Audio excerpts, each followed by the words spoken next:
Freamătul dorului, de Marina Dârul. Mă tot macină un dor nebun, răscolitor, dor de vatra strămoșească, de baladă pitorească și de doina câmpenească. Mă tot macină un dor să ating valul cel ușor râului de sub cetate, să-i întreb de sănătate pe bătrâni cu bunătate.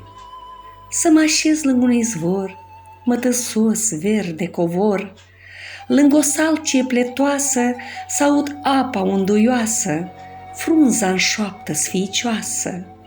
Să mă plimb prin holda plină, să culeg din ea lumină, să aud mierla cum suspină, să văd blânda ciocârlie, cum se avântă înspre glie.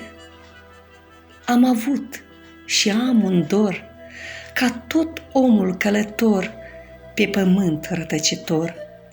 Dor de nucul de la poartă, de căsuța ce ne așteaptă, de fântână și de prag, de acest sfânt și drag meleag. Când e seara cea albastră, să mă prind în hora noastră, să gust vinul din ulcior și o poveste de păstor, must un freamăt cu mărgele, sali-n gândurile grele.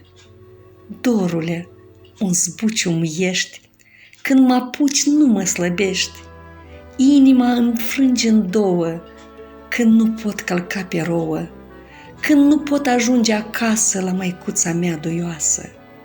Suflete, tu ești o rană, nu se prinde, nici se întreamă, le lași toate pe pământ, când rămâi ca ramul frânt. Mă tot macină un dor nebun, răscolitor.